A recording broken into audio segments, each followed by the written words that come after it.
situation. You went to jail, and I know we're gonna speak a little Creole later on.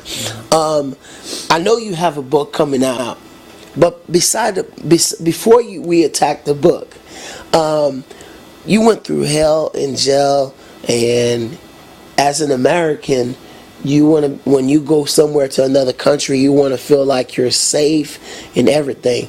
How did your government, United States government, resolve the problem? How did it come and help you? No bon timoso, you would say.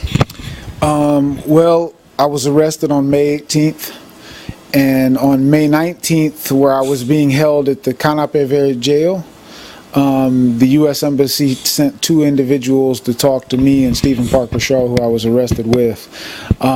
They basically went over some paperwork with us. But for the most part, for the 50 days I was in captivity, if you will. 50 days? 50 days. It was a total of 50 days from the time I was arrested till the time I got out. And for the most part, the United States government really didn't help me at all. A couple different occasions they sent some people to see us inside the prison. On one occasion they let us make a phone call. But overall, I think because I had spoken on the radio several times in Haiti. I had spoken out against the U.S. foreign policy on Haiti. Not just the U.S., but the governments of Canada and France, the United Nations mission in Haiti. I spoke up against them, all of them, matter of fact. Why did you speak against them? Why?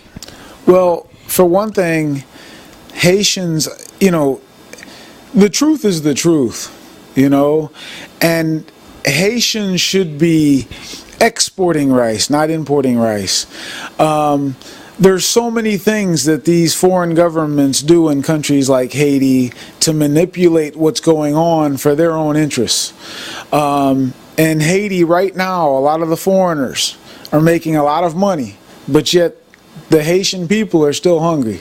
Who are the foreigners? Well, you have in Haiti, of course, the main powers, the United States, the Canadians, and the French governments.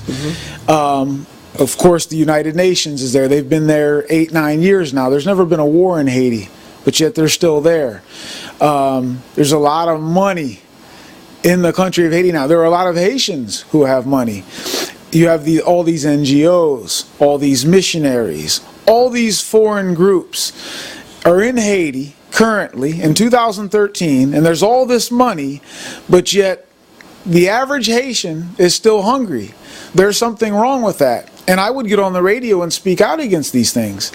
I even had mentioned one time that Barack Obama, I thought, was kind of ungrateful for never once coming to Haiti to say thank you to the Haitian people. He's president today because of the history of Haiti, because of what the Haitian people did by telling Napoleon no and beating back his army. So my government, I think, just kind of looked at me as maybe a troublemaker and really didn't help me at all. Matter of fact, had it been left up to my government, I'd probably still be in prison right now.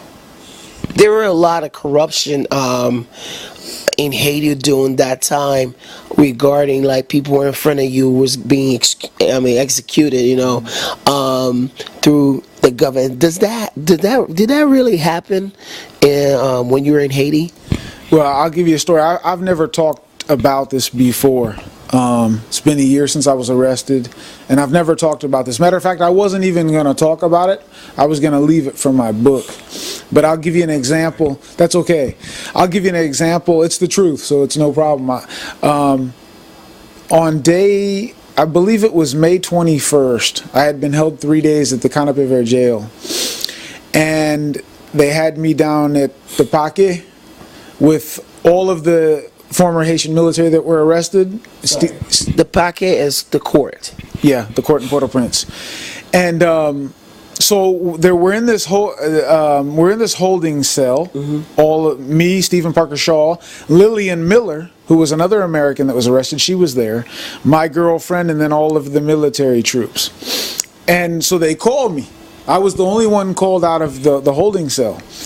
and they had the security walk me into the commissioner of the government, Jean El Senatis. They had me go into his office, where he then started to grill me and question me on my relationship to Guy Philippe. He wanted to know what my relationship to Guy Philippe was. I told him that I didn't know Guy personally, that I knew a lot of the other guys, La Falaise, Jedzi, Laos. I knew those guys and I was friends with them, but that I had never spoken to Guy.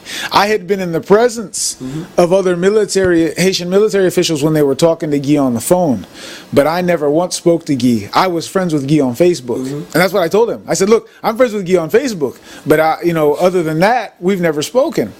Of course, Senatis said that I was lying, and he didn't believe that. So as we're sitting in there talking, other things are going on in the room. People are coming out of the door bringing messages here and there. And Senatis takes a phone call. And he's talking to somebody on the phone, and he's telling them about there's this young girl who has accused her father, or I don't know, even remember, I don't think he worded it like that. Basically, the young girl had said that her father was having sex with her. So Senatis is on the phone to whoever he's speaking to, and he's basically issuing a decree to these folks. He says he wants the father of this young girl arrested. And as I'm sitting there in his presence, he then says to the individual on the phone, after you arrest him, execute him. Meaning execution. Yeah, to kill him. To kill him. Yeah. And I was just, he kind of glanced over at me, and I think that, I don't know if, at the time, I don't know if he kind of wanted to show me who was in charge, because a couple nights before that, we were in a debate where they were interrogating me. It was the night Soledad O'Brien from CNN was in the room, and there were about 15 Haitians. There was the judge, the magistrate, several lawyers, police officers they had, of course. And we went at it in the room that night. And so, I don't know if he was trying... I believe that in 2013 in Haiti, stuff like this still happens, where absolute power corrupts absolutely, and when you're a chief in Haiti and you're a chef, you do whatever you want. And let's be honest, if a father is having sex with his daughter, that's disgusting. But in Haiti, where the mothers and fathers can have problems with the kids might be resentful, especially when they're in the teenage years. They want a boyfriend, they want a girlfriend. They could easily make an accusation against their mother or father, and without that being founded, without facts, without an investigation, without a trial of jurors and a judge, how can you then just say, oh, by the way, after you arrest him, execute him? So that goes to show you not that Haiti is a corrupt place still to this day. And he was the commissioner of the government. Yeah, a lot of people say, yeah, corruption is there, corruption. Tell me the story when you were in Haiti, the story when you were in Cité Soleil, your relationship with those guys, and how they talk about Cité Soleil, and they say Cité Soleil is a bad place. People reflect that. We had a video regarding that before in Haiti. How do you see Cité Soleil in your own perspective? How the young people, they were suffering, the government used these young people and later killed the same people that they were using to kill other people. How you face that? You see that? Well, no question. And for me, going to Haiti from day one, I always said, well, I would like to go to where the people are in most need.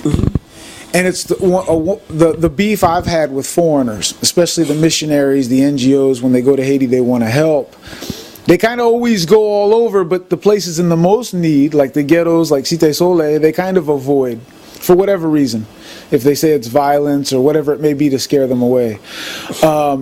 Which is always disappointing to me. And I would speak up about that and say, hey, if you really want to help people that are in need, Cité Soleil is a place that needs help. Well, of course, you have a history of young people in Cité Soleil, the young men. They don't have any jobs. They can't support their families. They're living in it's probably about 500,000 people